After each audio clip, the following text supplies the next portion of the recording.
capítulo número 11, versículo número 1. Dice así la palabra de nuestro Dios. Aconteció que el pueblo se quejó a oídos de Jehová, y lo oyó Jehová, y ardió su ira, y se encendió en ellos fuego de Jehová, y consumió uno de los extremos del campamento. Padre, oramos para que puedas bendecir nuestras vidas por medio de tu palabra, que tengamos el entendimiento, Señor, la comprensión de lo que tú quieres hablar a nuestra vida, a fin de que nosotros podamos ser renovados en nuestra mente, restaurados en nuestra alma, a fin de que nuestra estadía en esta tierra sea de mucha bendición y de mucha paz, que sea de regocijo, que sea de alegría. Señor, que en todo, en nosotros, haya contentamiento y que podamos ser enseñados, que podamos aprender, Señor, a darnos cuenta de los alcances de lo que es la insatisfacción, el descontento, la murmuración. En el nombre de Jesús oro para que todo pensamiento sea cautivo a la voluntad de Cristo Jesús. Amén, Señor, y amén. Pueden sentarse, por favor, hermanos.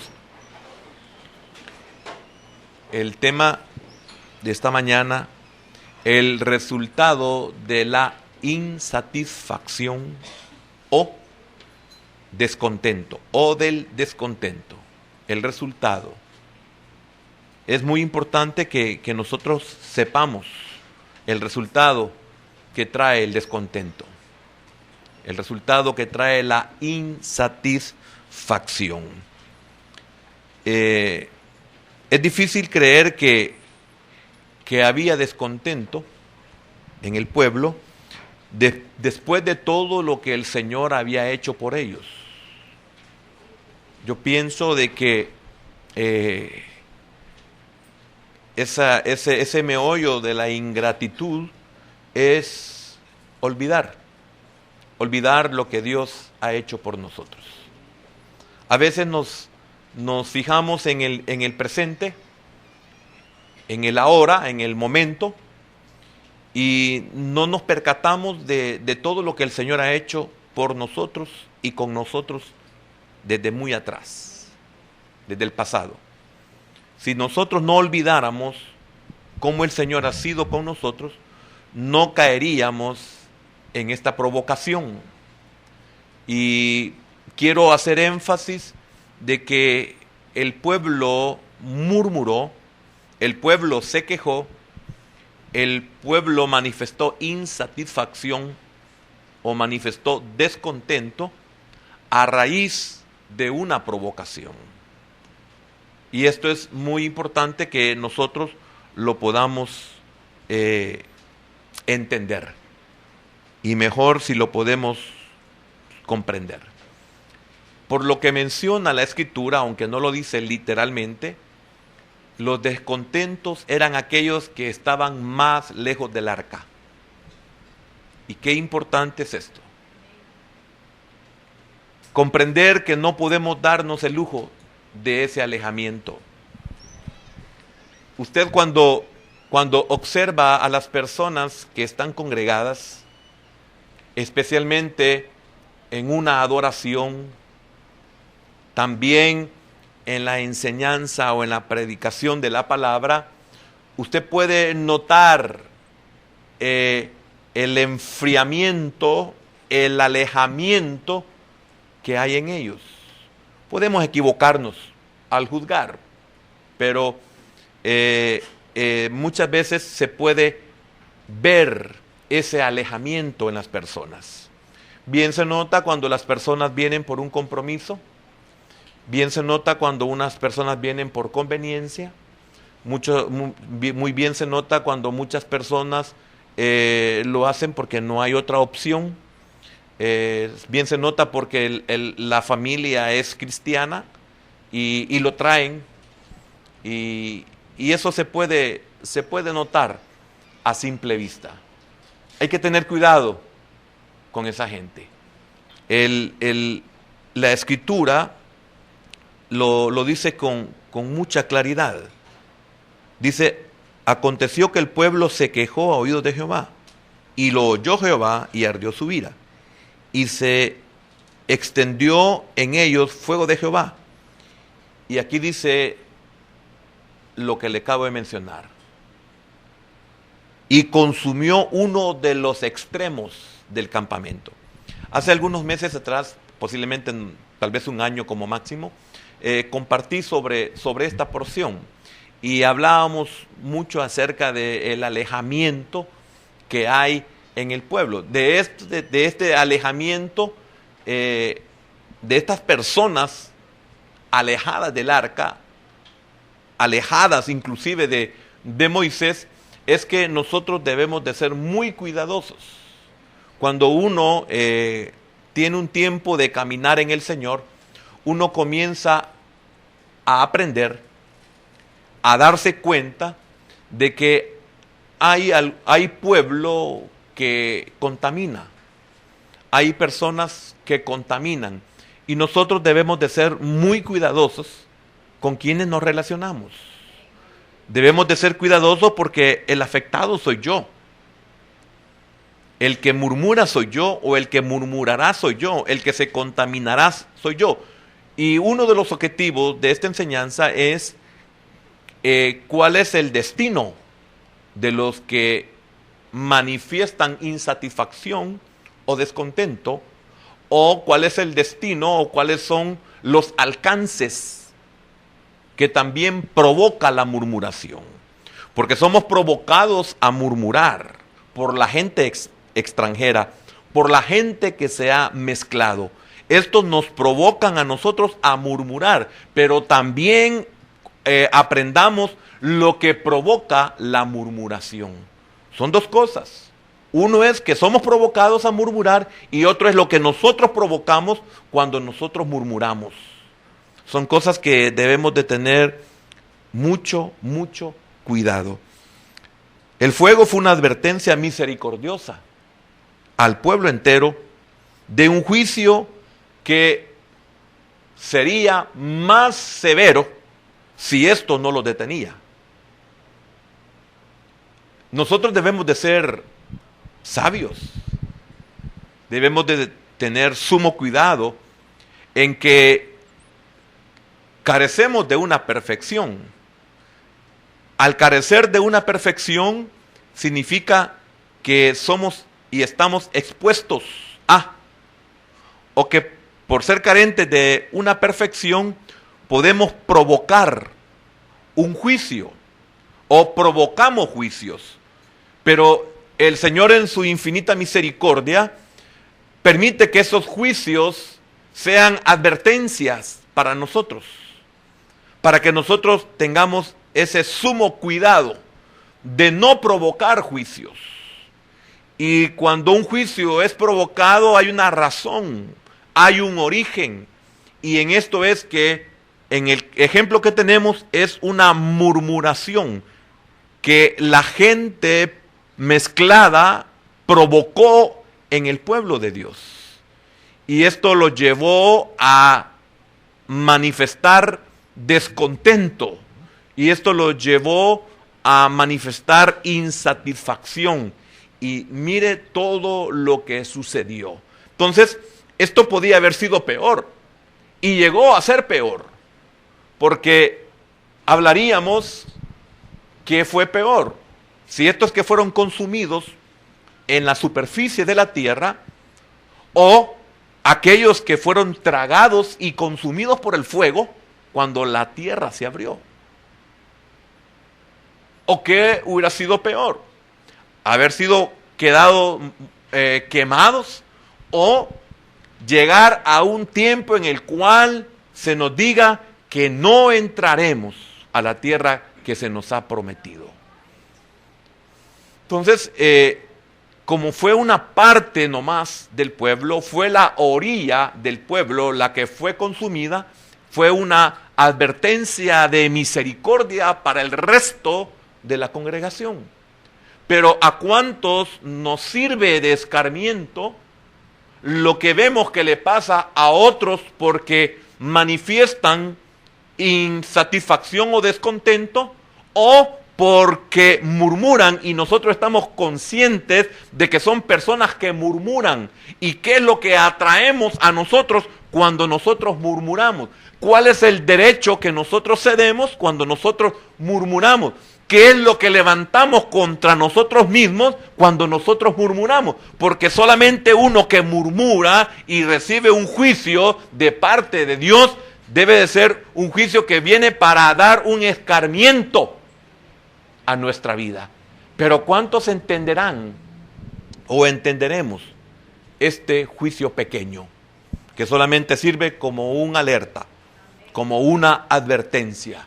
Porque si yo abro mi boca y eso hace que suceda un acontecimiento no bueno para mí, no agradable, entonces yo debo de tener el cuidado de darme cuenta de que es posible, de que esto sea el resultado de algo que hice aquí indebidamente. Y eso, hermano, es seguro en aquellos que estamos en Cristo.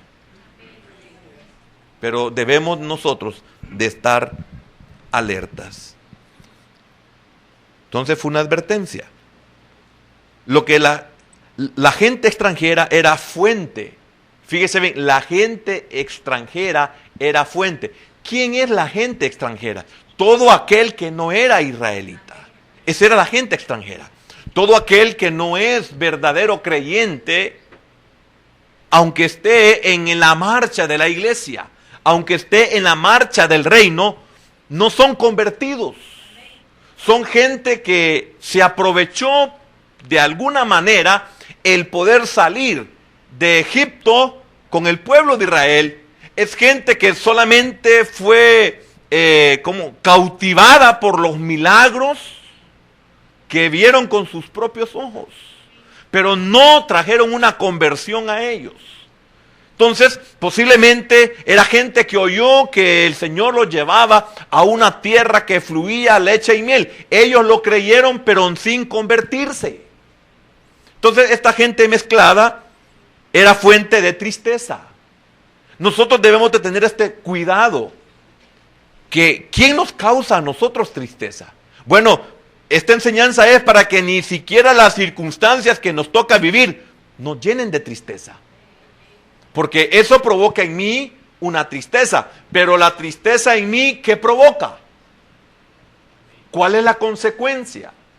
Entonces yo tengo que tener ese cuidado de que una provocación me lleva a algo. Y cuando este algo llega, también provoca algo más. Entonces es tremendo cuando uno llega a comprender esta verdad. La gente mezclada fue fuente de tristeza, fue fuente de insatisfacción, de inconformidad, de continuación, de contaminación continua.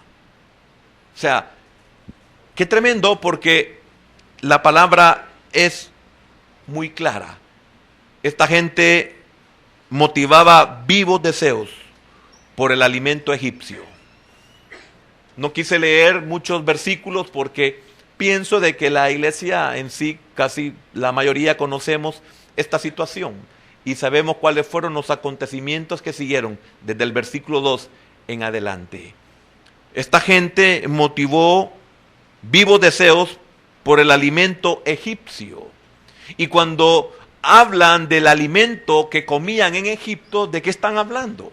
Están hablando del alimento que ellos comían en el mundo.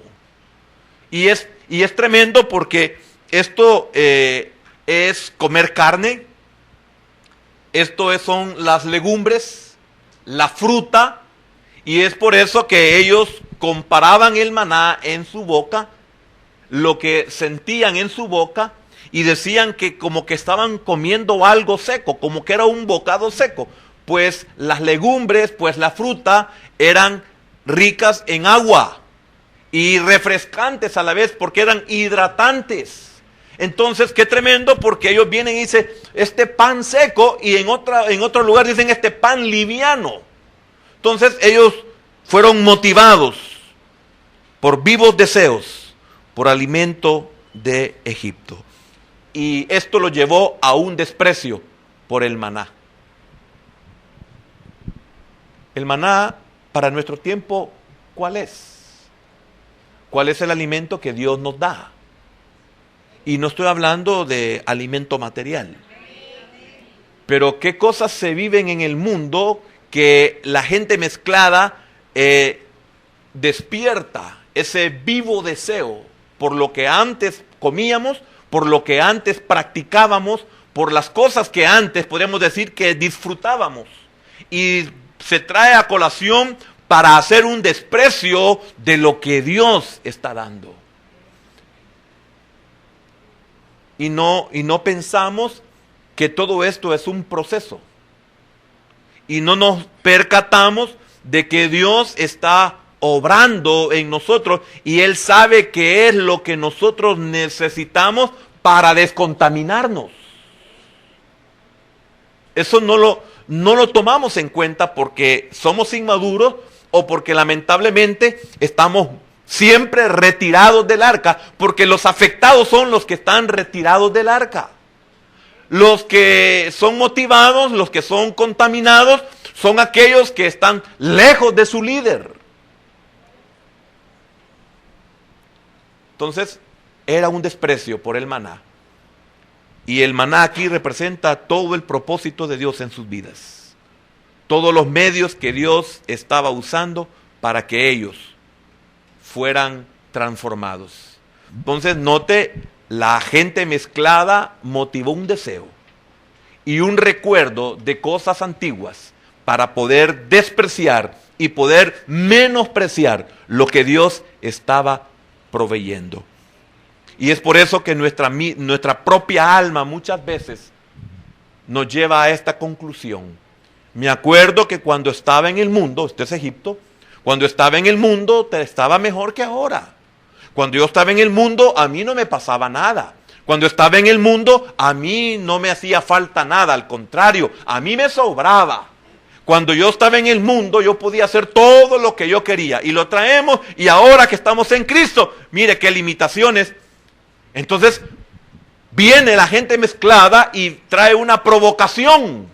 ¿Por qué? Porque la provocación trae un juicio, y el juicio trae una pérdida. El juicio es pagar un precio alto. Entonces nosotros tenemos que ser enseñados. Pero no solo afectó a los alejados del arca. ¿Quiénes son los alejados del arca? Los fríos, los mediocres, que solo siguen a los que van marchando. Sino que lamentablemente esto alcanzó a Moisés. Mire un segundo propósito del diablo, de Satanás, el adversario del pueblo de Dios, el enemigo del pueblo de Dios. No solamente afectó a los que estaban lejos del arca, sino que afectó también a Moisés, el siervo de Dios, el que Dios había escogido para que ellos fueran sacados. Pero se les olvidó que ese hombre es el que los había sacado de Egipto, y ahora vienen y se quejan contra él, diciéndole que para qué los sacó de Egipto, para venir a matarlos al desierto.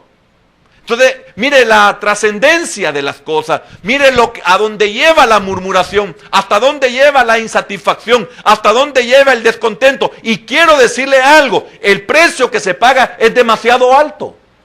No por Moisés, sino por ellos, porque el consumido no fue Moisés, aunque él deseó la muerte.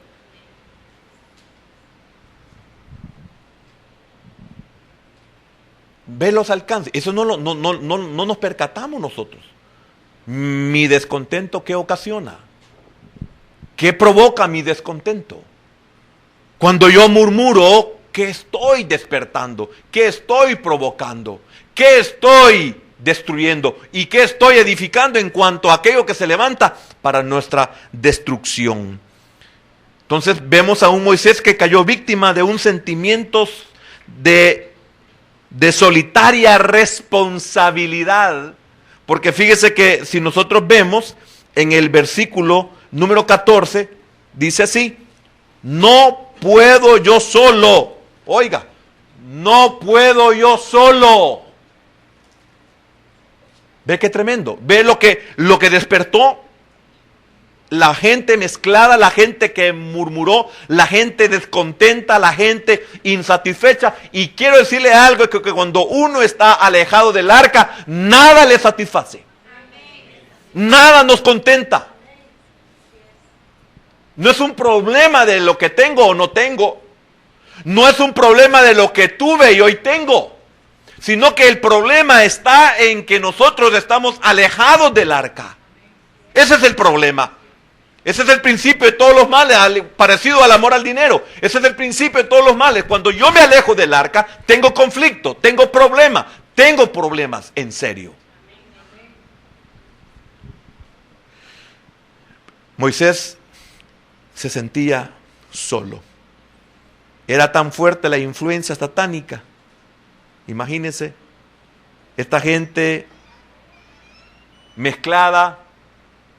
Cuando digo que era tan fuerte la influencia satánica, ahora, aparte de que había podríamos decir, un principado que estaba oponiéndose, un principado espiritual que estaba tratando de destruir la obra de Dios, un principado, una potestad espiritual que estaba empecinada en desalentar a Moisés, en desaltar al caudillo de ellos, en el hecho de que esta potestad estaba consciente del poder que Dios había depositado en ese hombre.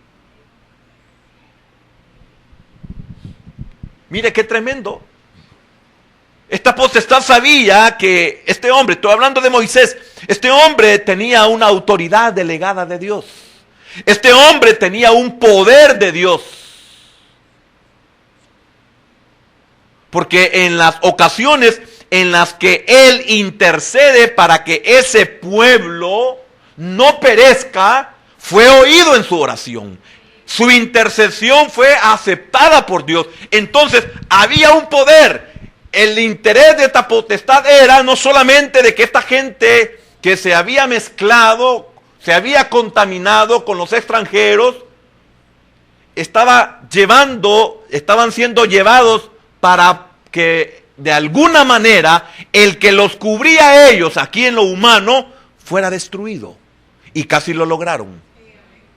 Porque en el versículo número 15, y si así lo haces tú conmigo, bueno, el 14 terminémoslo. No puedo yo solo soportar a todo este pueblo, que me es pesado en demasía, imagínense. Y si así haces tú conmigo, yo te ruego que me des muerte. Si he hallado gracia en tus ojos y que yo no vea mi mal. Imagínense qué tremendo, le dice: Señor, quítame la vida. Ahora, quiero decirle algo. Si este pueblo con el líder, mire lo que eran, ¿qué hubiera pasado si Dios le concede la petición a Moisés de quitarlo? ¿Qué hubiera sido de este pueblo? Si el poder que había en Moisés era tal que le dijo: Señor, no los destruyas. Van a deshonrar tu nombre diciendo que los sacaste de Egipto para venirlos a matar aquí al desierto. Señor, no. Inclusive el Señor le ofrece a Moisés un pueblo mejor y un pueblo más grande. Y Moisés dice: no quiero ni un mejor pueblo ni un pueblo más grande. Entonces nota la clase de líder que tenía este pueblo, y aún así estaba descontento. Es triste y es lamentable entender esta verdad. Amén. Entonces, lamentablemente, Moisés es llevado a desear que Jehová le quite la vida. Eso lo llevó a Moisés, que ya no quería llevar la carga del Israel culpable, por lo menos. Aunque, mire, el resto de la congregación iba a pagar también ese precio. Amén. Ahora, ya vimos cómo el mal empezó en las orillas del campamento, entre la multitud mezclada, y cómo el fuego del Señor ardió también en las partes extremas del campamento. Ahora, el gran peligro para la iglesia reside en los meros seguidores del campamento que se adhieren e infectan a la verdadera iglesia o al verdadero reino, como lo fue en el caso de Israel. ¿Ve el peligro que corre la iglesia? ¿Ve el peligro que corre usted y yo? ¿O que corremos? Por eso nosotros debemos de ser cuidadosos con quienes nos relacionamos. Es cierto, no es hacer acepción de personas, pero si yo sé que una persona me contamina, me tengo que alejar de ella. Si yo veo que una persona murmura, yo me debo de alejar de ella. Si yo encuentro a estoy hablando en Cristo, a una persona descontenta, yo me tengo que apartar de ella, porque eso es signo de que está alejada del arca. Y todo aquel que está alejado del arca, está en insatisfacción, está en descontento. Significa que es proclive, si es que no lo hace todavía, a murmurar. Entonces yo tengo que tener ese gran cuidado. Ahora, ¿por qué somos afectados o infectados? No infestados, no, infectados. Como virus, como bacteria, como plaga, como enfermedad, como contaminación. Tan fácilmente los verdaderos creyentes. Bueno, en nuestro principio no estamos acostumbrados a la fatiga del camino en la profundidad del desierto. Pero para eso nosotros somos enseñados. Y somos enseñados también por estos pequeños juicios, para que nos demos cuenta que a dónde nos está llevando la insatisfacción. Es normal, cuando nosotros comenzamos nuestra caminata, no es fácil, es difícil. Hay muchas cosas que nosotros no comprendemos, pero por eso existe una enseñanza, para que la situación que estamos comenzando a vivir no nos elimine. Por eso somos enseñados. Pero lamentablemente lo que menos recibe el recién convertido es enseñanza, porque no tiene una motivación para poderlo hacer. También, no solamente porque no estaban acostumbrados a la fatiga del caminar, también sin perspectiva inmediata del rico país que ha sido prometido. Esto es bien difícil. ¿Por qué? Porque ellos creían que luego iban a entrar a esa tierra que Dios les había prometido, que pronto llegarían a ese país o esa nación que Dios le había permitido. Entonces se cae en un estado de vehemente descontento, el cual se desborda en esta caminata fatigosa e infructuosa. Imagínense qué tremendo. Apenas acababan de comenzar cuando ellos ya estaban fatigados. Qué tremendo es que la alegría que debieron haber tenido, que fueron sacados de Egipto, no fue suficiente motivo como para poder soportar. Y no tenían mucho tiempo. Acababan de salir de Egipto y ya la caminata los había fatigado y ellos vieron infructuoso todo esfuerzo. Es triste y lamentable cuando nosotros no somos motivados de la libertad que hoy tenemos. Qué tremendo. Deberíamos de alegrarnos de que ya no somos esclavos. Deberíamos de alegrarnos que ya no estamos en Egipto. Deberíamos de alegrarnos que ya no estamos en esos trabajos forzosos o forzados. Pero lamentablemente ellos no pudieron percatarse de esa verdad en ellos. Fatigados, sí es cierto, no estaban acostumbrados. Infructuoso porque no veían ni sentían lo que estaba haciendo Dios en ellos. al igual que nosotros, muchas veces sentimos que es infructuoso nuestro caminar, porque no estamos acostumbrados a congregarnos, porque no estamos acostumbrados a adorar, porque no estamos acostumbrados a oír la palabra de Dios. Si a la mayoría la palabra de Dios nos arrulla, lamentablemente, a excepción de las personas que ingieren medicamentos o que tienen que desvelarse por necesidad. Pero de lo contrario, nosotros sentimos que aquello es infructuoso.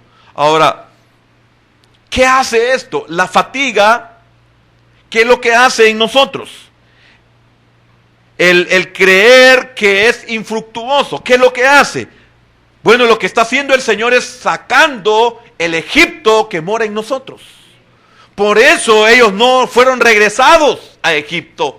Por eso Dios no permitió que regresaran. Porque este pueblo no solo era ignorante, sino que también loco. Ellos deseaban volver a Egipto y Dios no lo permitió. ¿Por qué? Porque esa era la forma en la cual Dios iba a sacar de ellos el Egipto que durante toda su vida había estado ahí en ellos. Pero note, el descontento se limitó al extremo del campamento, donde con toda seguridad se encontraba la multitud mezclada. ¿Qué fue lo que motivó esta situación? ¿Qué fue lo que motivó esta situación? Primer punto que quiero tocar. Un espíritu insatisfecho desagradó al Señor. Aquí voy a tocar 4 o 5 puntos, que es mi desarrollo. Todo lo que le he mencionado es para llevarlo a esto. Veamos las consecuencias. Veamos qué fue lo que provocó. El primer punto es: un espíritu insatisfecho desagrada al Señor. Óigalo bien, un espíritu insatisfecho desagrada al Señor. No a Moisés, no a los príncipes, sino al Señor, el que lo sacó de Egipto y lo ha puesto en este caminar y le ha puesto un líder. Y le ha puesto todas las cosas que usted necesita, no las que usted quiere, ni tampoco las que les ofrecen o las que le dicen que debería de tener. Si no, allá lo hubiera dejado el Señor en Egipto. Pero no lo dejó en Egipto. Ese debería ser un suficiente motivo para contentarnos. Entonces, un espíritu insatisfecho desagrada al Señor. Esto podemos saberlo o lo hemos podido comprobar en nuestros propios sentimientos. ¿El qué? Lo que acabo de mencionar, que un espíritu insatisfecho desagrada al Señor. ¿Qué pasa cuando usted está haciendo lo mejor por sus hijos y ellos están descontentos y ellos están insatisfechos? ¿No ocasiona en usted ese sentimiento? Claro, entonces eso fue lo que le pasó al Señor. El espíritu insatisfecho en ellos desagradó al Señor. Es igual como cuando usted hace lo mejor, cuando usted hace un gran esfuerzo porque la empresa se mantenga sobreviviendo, para que la empresa no quiebre del todo, para que la gente tenga trabajo, para que la gente tenga comida, para que los niños tengan la educación. Y ve usted la insatisfacción de las personas. ¿Qué provoca en usted? Pues eso exactamente es lo que usted y yo provocamos en el Señor. Un desagrado al Señor. En el caso de los creyentes respecto a Dios es mucho peor al murmurar, ya que no merecemos nada. No merecemos nada de su mano, sino todo lo contrario. Si nosotros fuéramos entendidos, nos diéramos cuenta que no merecemos nada. Y si fuéramos aún todavía más allá, nos diéramos cuenta que somos inmerecedores de todo lo que Dios nos ha dado y que Él lo hace sencillamente por gracia, que nada de lo que nosotros recibimos nos lo hemos ganado. Si nos quejamos o nos lamentamos, ¿en qué debemos de lamentarnos? Fíjese que en el capítulo 3 de Lamentaciones y versículo 39, dice Jeremías que el hombre que se lamente en su pecado. Entonces, ¿en qué debemos de lamentarnos? Debemos de lamentarnos en cómo nosotros somos, ingratos, por ejemplo. O sea, somos desagradecidos. ¿En qué debemos de lamentarnos? En nuestra imperfección. ¿En qué debemos de lamentarnos? En que nuestras decisiones son incorrectas. Nuestros deseos no son los deseos que deberían de existir en mí. En eso deberíamos de lamentarnos. Deberíamos de lamentarnos en que no nos congregamos porque nuestra naturaleza no busca de Dios. En eso deberíamos de lamentarnos. Por eso lo deja muy claro Jeremías. El sabio no se queja de la adversidad porque está consciente de que puede contribuir a su santidad. ¿Qué es lo que hace el sabio? Se deleita en la adversidad. ¿Por qué? ¿A qué me refiero o se refiere la Biblia cuando ayuda a su santidad? O sea, a su purificación. El sabio, el entendido, el que está cerca del arca, el que está cerca de Moisés, comprende, acepta que la adversidad sirve para purificarlo, para sacar ese mundo que está tan enraizado en su alma. Y también responde de acuerdo con la palabra de Dios, porque esto traerá restauración. ¿Cómo? Reconociendo, o renunciando, mejor dicho, renunciando a la rebelión y a la desobediencia. Es una nueva vida. No sé cómo se vive. No sé cómo se toman decisiones. No sé cómo vivir en el desierto. Todo el tiempo he estado yo en Egipto. Ahora todo es nuevo. Por lo tanto, yo tengo que renunciar a la rebelión y a la desobediencia y dejarme conducir en esta vida. Eso es lo que este pueblo tenía que haber hecho. Segundo, un espíritu insatisfecho se imagina que encontraría placer en aquellas cosas que le son negadas. Mire qué tremendo.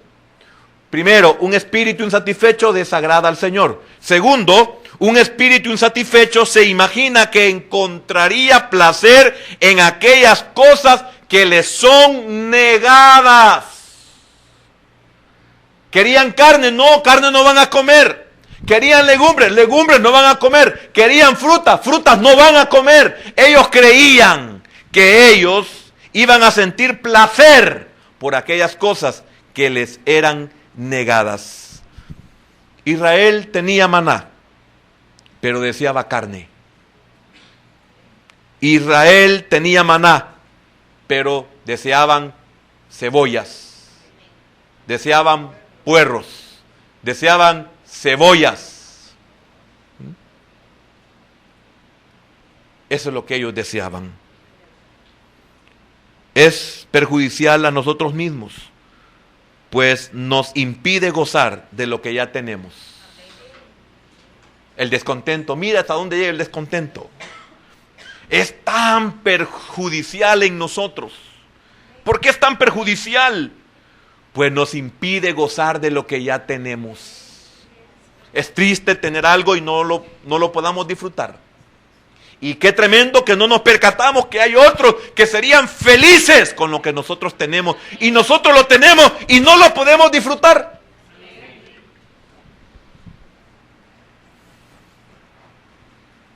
Lleva a los hombres a quejarse de la comida de ángeles, llamándolo pan liviano. ¿Por qué es tan peligroso? Porque condujo a Amán a arriesgar su prosperidad y su vida a causa de una sola persona que rehusó hacerle reverencia. Fíjese que Amán allá en los tiempos de del libro de Esther, todo el mundo le rendía homenaje, reverencia. Todo el mundo se inclinaba ante Amán. Solo había uno en todo el reino que no le hacía reverencia. Y por uno que no le hizo reverencia, expuso su prosperidad y su vida. Por uno. ¡Qué tremendo! Por uno. ¿Qué quiero decir? Por uno. ¿Qué cosa nos falta a nosotros? Que por una cosa echamos a perder nuestra felicidad, nuestra paz, nuestra tranquilidad, nuestro disfrute. Por una cosa. Porque hay un ¿cómo se llama el tío de Esther? Mardoqueo. Porque hay un Mardoqueo. Imagínense qué tremendo. Un hombre le hizo la vida miserable. ¿Y qué es lo que nos falta a nosotros? Que nos vuelve la vida miserable. Somos como un Amán. Y aquí nomás estoy hablando de un Amán en el sentido de que un hombre le hizo la vida gris. Uno en todo el reino. Mire, no se fijó quién era él, el poder que le había dado el rey. No se fijó en todo lo que tenía, en la gran cantidad de personas que se inclinaban ante él. No vio eso. Él solo veía una cosa. Es que este hombre no se me inclina a mí. Parecemos niños. Tenemos una gran fiesta. Como niños nos han hecho una gran fiesta. Hay una gran cantidad de regalos. Mis padres tienen todo para regalarme y yo estoy muriéndome y estoy encaprichado porque no me dieron el muñequito que yo quería. Pero mira, hijo, tiene llena el cuarto de muñecos. No, pero yo quiero este. Así somos. ¿Ve el problema de la insatisfacción? El problema del descontento. Es ingratitud hacia Dios el descontento. Es ingratitud a Dios o hacia Dios la insatisfacción. Es ingratitud hacia Dios la murmuración.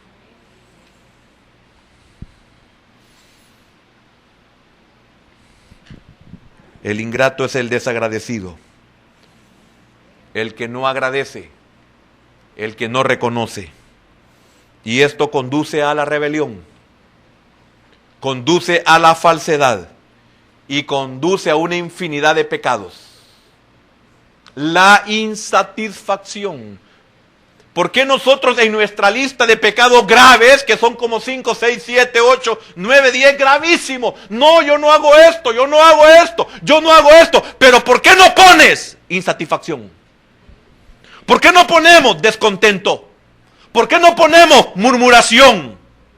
Eso no lo vemos como pecado. Y nos tiene la vida miserable y a todos aquellos que están junto a nosotros. Tercero, un corazón insatisfecho muestra que la mente necesita ser renovada. Mire, van tres cosas muy importantes que le he tocado en estos últimos momentos. Un espíritu insatisfecho desagrada al Señor. Un espíritu insatisfecho se imagina que encontraría placer en aquellas cosas que le son negadas. Y tercero, un corazón insatisfecho muestra que la mente necesita ser renovada, que la mente necesita ser regulada, que la mente necesita ser restaurada. ¿Por qué? La gracia, el contentamiento, la satisfacción pondrá todos los deseos en orden y guardará nuestros pensamientos y afectos en su propio lugar del modo siguiente. Pero quiero hacer énfasis en esto que acabo de mencionar. Pondrá todos los deseos en orden. Pondrá todos los deseos en orden. ¿En qué sentido? De que Dios me dará a mí la satisfacción, me llevará a que yo pueda esperar tanto el tiempo como el lugar para aquellas cosas que yo anhelo o creo que necesito.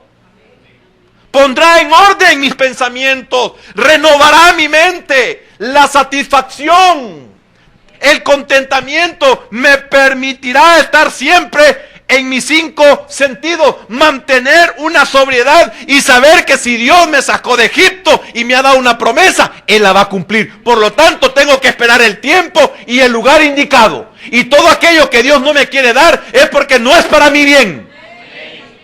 Y qué difícil, hermano, yo sé, predicarlo es muy fácil. Difícil entender esto. Difícil mantenerse equilibrado. Mantener la cordura es lo más difícil que es en Cristo. Porque estamos batallando con un pasado, estamos batallando con un Egipto metido en nosotros y estamos batallando con un poder que se mueve a nuestro alrededor y un montón de gente desgraciada a la par nuestra. O sea, fuera de la gracia. Mire con todo lo que batallamos, por eso Dios no nos ha consumido. Y nos ha dejado ciertos pequeños juicios solamente para que entendamos. Entonces, le decía, guardará nuestros pensamientos y afectos en su propio lugar, del modo siguiente: contentamiento con las cosas que uno tiene. Mire qué lindo cuando su mente está siendo regulada, su mente está siendo renovada, su mente está siendo restaurada. Usted tendrá contentamiento. Hebreos 13 y versículo número 5. Mire qué importante lo que dice Hebreos 13:5. Sean vuestras costumbres sin avaricia, contentos con lo que tenéis ahora. ¿Cuándo? Ahora. ¿Usted está contento con lo que tiene ahora? O esta mañana usted hasta maldijo porque el carrito no le arrancó. O le dio patadas a la llanta porque se le pinchó. Y Dios guardándolo de más adelante que no le pusieron una multa. Porque iba muy rápido.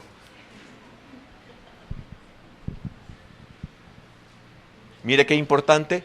Contentos con lo que tenéis ahora. Porque Él dijo, oiga. ¿Qué dijo Él? No te desampararé ni te dejaré. Significa no dejaré que hagas lo que tú quieras y comas lo que tú quieras y estés donde tú quieras y decidas lo que tú quieras. No te voy a desamparar. ¿Por qué? Porque toda tu vida ha sido una vida de hacer lo que tú quieres. Has vivido solo para ti. Has sido un macho sin dueño, como decían chiquitos. Sos un macho sin dueño, nacían. Entonces no te desampararé ni te dejaré hacer lo que tú quieras. Cumpliré el propósito por el cual te saqué de Egipto. Y cumpliré el propósito por el cual te metí al desierto. Démosle un aplauso al Señor, hermano.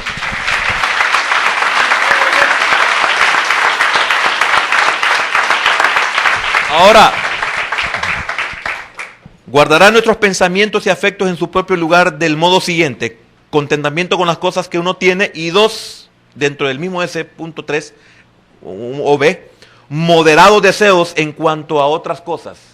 Proverbios 38 me lo ponen.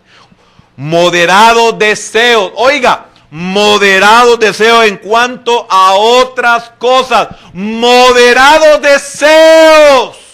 Señor, si tú me lo permitieras, Señor, si tú me lo dieras, Señor, si esto fuera bueno para mí, Señor, si tú crees que esto lo puedo tener, moderados deseos.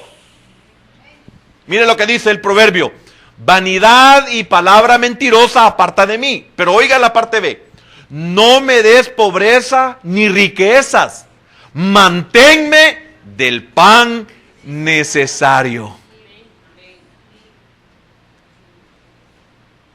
Ahí ya no se acuerda ni de las cebollas, ni de los ajos, ni de los puerros, ni de los melones. Manténme del maná necesario. Oiga, del pan necesario. ¿Y qué pasaba si ellos agarraban más pan? Se podría. Manténme del pan necesario. O sea, enséñame a vivir cada día mi propio afán y pelearlo. Manténme del pan necesario. Señor, que yo no esté atesorando. ¿Por qué? Porque si yo comienzo a atesorar, o sea, a guardar, hay en mí avaricia. hay en mí vanidad, hay en mí falsedad, que es la misma mentira. No me voy a engañar a mí mismo. Manténme del pan. Mire, es profundo esa última parte. Manténme del pan necesario. Cada día trae su propio afán. La preocupación. Qué importante lo que estaba diciendo este hombre. C, en este tercer punto, estoy desarrollando el último. Un corazón insatisfecho muestra que la mente necesita ser regulada. C, plena resignación respecto a las cosas terrenales que nos faltan. Y yo quiero que me pongan Mateo 26:39. Mire qué tremendo esa enseñanza para nosotros. El Señor Jesús, cuando Él decía otra cosa, si era posible, yendo un poco adelante, se postró sobre su rostro, orando y diciendo: Padre mío, si es posible, oiga, si es posible. Mira el comportamiento muy diferente al pueblo de Israel, insatisfecho. Padre mío, si es posible, pase de mí esta copa. ¿Qué dice al final? Pero no sea como yo quiero, sino como tú.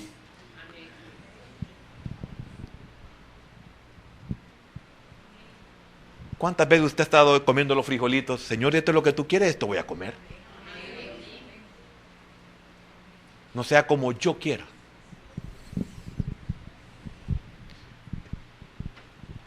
Y mire, hermano, a veces hay gente que desea, ay, sí, en vez de los frijoles, ¿verdad?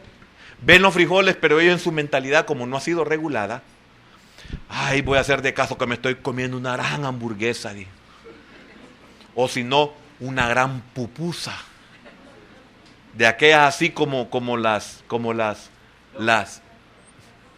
sí, pero chengas. Esta pupusa voy a hacer de caso que es una chenga de pupusa. Los que tienen 15 años saben lo que estoy diciendo. Una chenga. Y Dios dice, no, ni siquiera lo penses porque te vas a contaminar. Te va a hacer más beneficio los frijolitos que la hamburguesa, que la chenga o que la loca. Hablo de la pupusa. Y si Dios te tiene con frijoles, es porque necesitas esa dieta.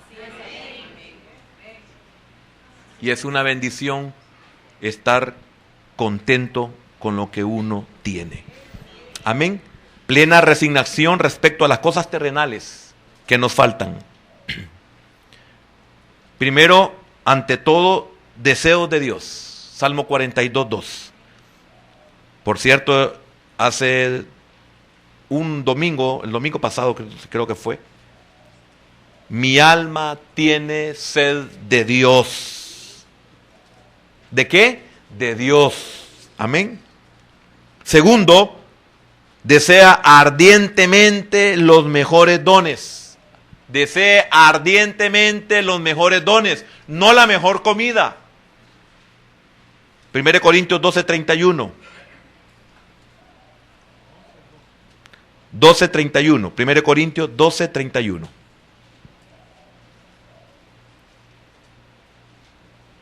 Procurad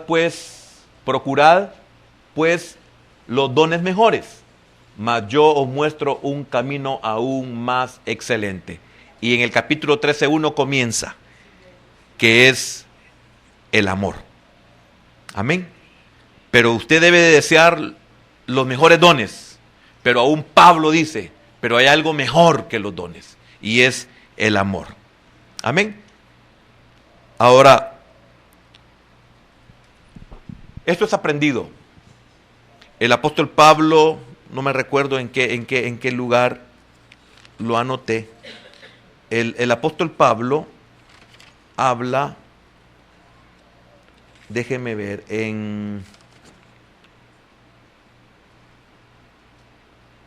cuando el apóstol Pablo habla, se me fue, es en Cuando dice, he aprendido, primero, Filipenses 4:11 o 4:13. No lo hay. Filipenses.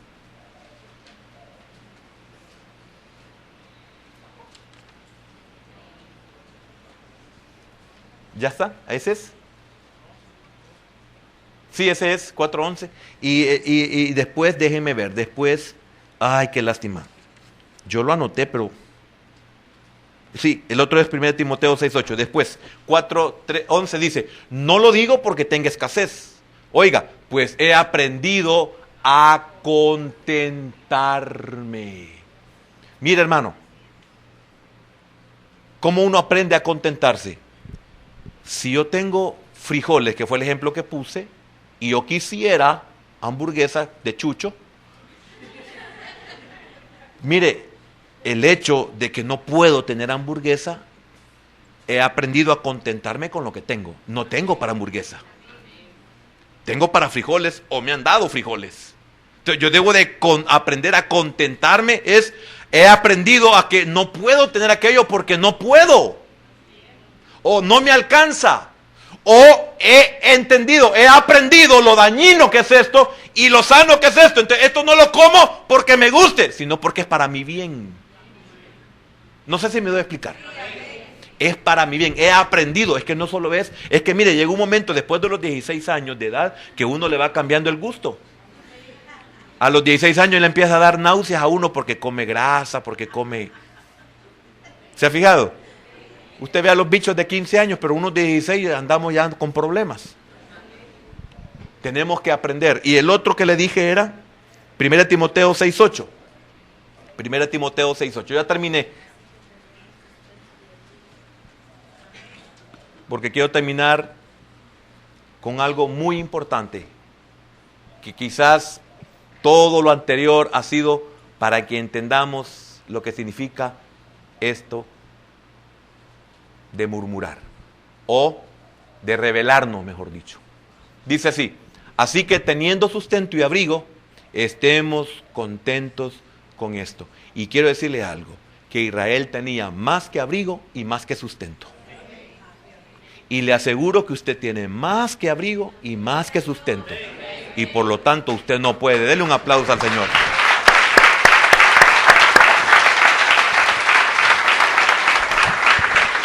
Volvamos a Números. Ya terminé. Solo de darme un minuto o dos lo más. Volvamos a Números capítulo 17. Versículo número 10. Mire, los israelitas son llamados murmuradores y rebeldes en este mismo texto. En el 10, y Jehová dijo a Moisés: vuelve la vara de Aarón delante del testimonio, para que se guarde por señal a los hijos, ¿qué? Rebeldes. Y con esto voy a terminar, y no con esta cita bíblica, sino esto hacia dónde nos lleva. Mire lo que Dios dijo de los insatisfechos. Mire lo que Dios dijo de los descontentos. Mire lo que Dios dijo de los murmuradores. ¿Cómo les llamó? Hijos rebeldes. Y aquí muchos no le damos importancia a lo que es la rebeldía. Por eso el versículo 10 le hago énfasis. Dice, para que se guarde por señal a los hijos rebeldes y hará cesar sus quejas, o sea, murmuradores. Y hará cesar sus quejas de delante de mí. Oiga, ¿para qué? Para que no mueran. ¿A dónde nos lleva el descontento? A morir. ¿A dónde nos lleva la insatisfacción? A morir. ¿A dónde nos lleva la murmuración? A morir. Y nosotros no le damos importancia a esto. Ahora, ¿qué es el pecado de rebelión? ¿A qué es comparado? Vayamos al primer libro de Samuel y ahí vamos a terminar. Capítulo 15 y versículo número 23. 15, 23. Ahí está ya. Oiga, por favor, quiero que lo leamos, ya sea en su Biblia o aquí en la pantalla. Porque como pecado ¿de qué? Esto es peligroso. Esto es más de lo que usted se imagina. Porque usted puede pasar por ignorante. Usted puede decir, yo no sabía. Sí, pero a eso lo llevó el diablo. A que usted pecara de esta manera. Ahora, porque como pecado de adivinación es la rebelión. ¿Y cómo les dijo el Señor en el 17:10? A los murmuradores, a los insatisfechos, rebeldes. Porque como pecado de adivinación es la rebelión, y como ídolos e idolatría la obstinación. ¿No fueron obstinados? Claro que sí. Por cuanto tú desechaste la palabra de Jehová, Él también te ha desechado para que no seas rey. Este es el contexto para Saúl, pero esa parte va con nosotros y para el pueblo de Israel. Por cuanto tú desechaste el maná,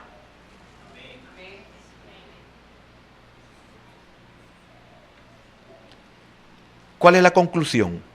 ¿No es la rebelión como pecado de brujería?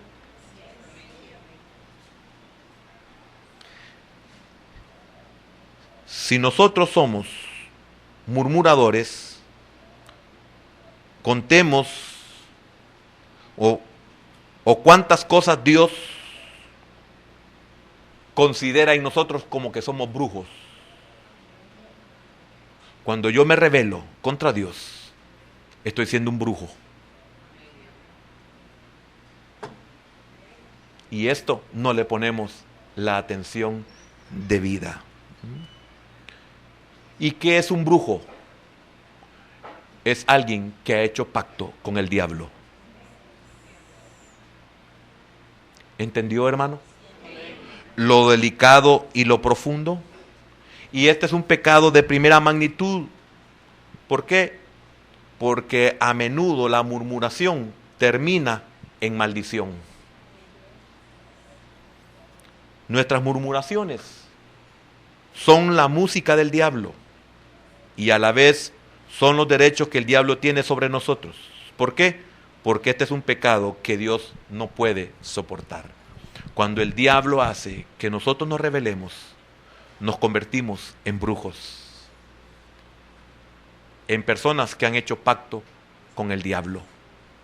Y eso Dios no lo soporta. ¿Ahora entiende por qué fueron consumidos?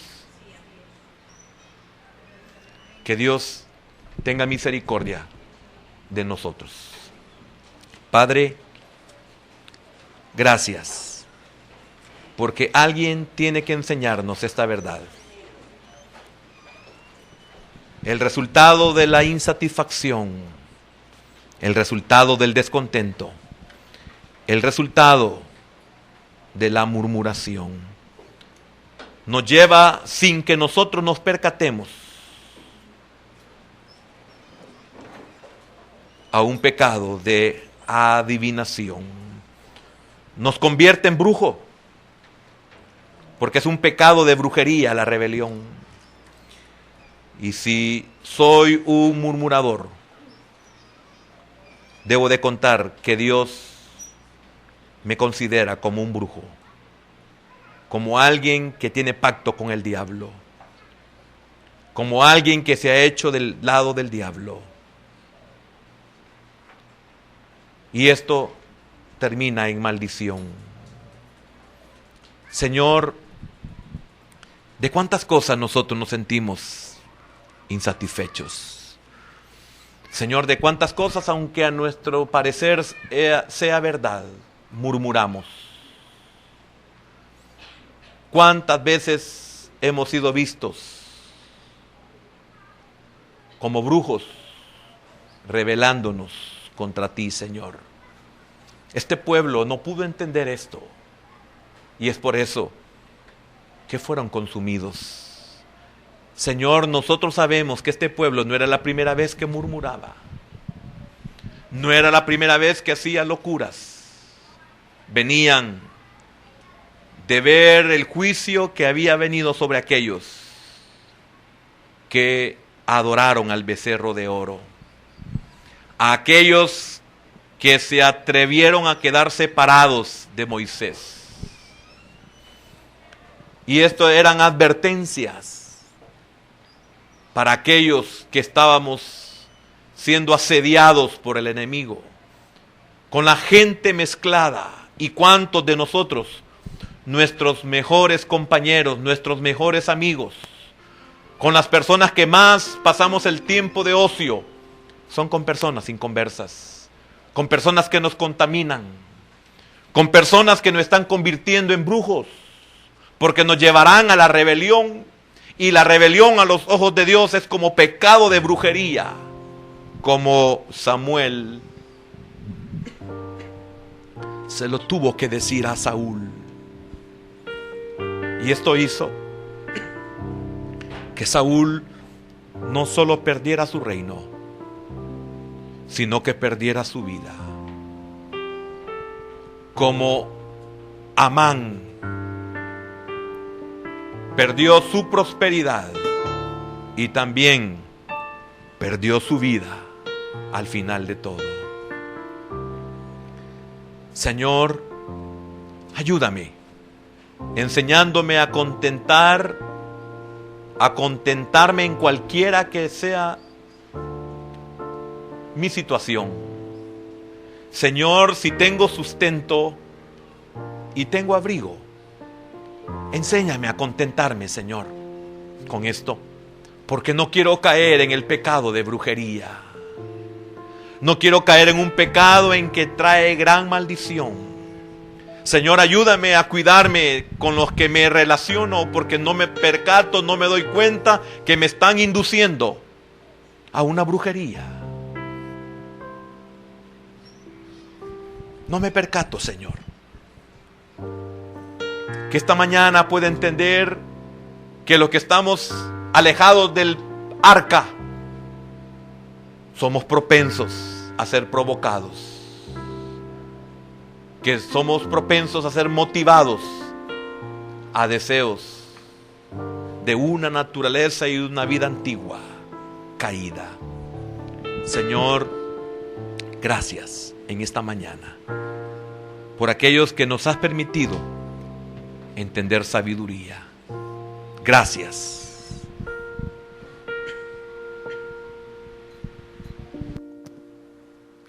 Escudriña